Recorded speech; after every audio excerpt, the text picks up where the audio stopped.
isang client kailangan gawan ng ORUS? Wala bang parang general account tapos doon mo na lang i-update mga books nila?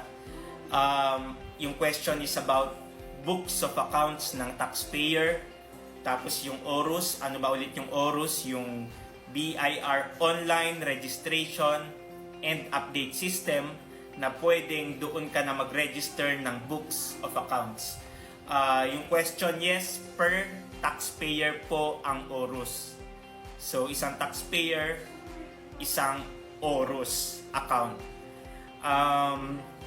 Tapos, yung mga RDO nga ngayon, pagdating sa books, minsan hindi na sila pumapayag ng manual registration sa RDO. Pinapagamit na nila yung ORUS para unti-unti mag-transition na tayo, di ba? Since going to digital age na tayo, maganda kung ano yung pwede natin gawing online, ma-utilize natin siya.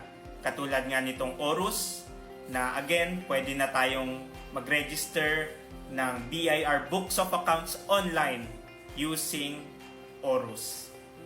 You are a freelancer at meron kang concern or question regarding freelancers BIR registration and freelancers tax compliance, comment mo lang yan at sasagutin ko yan.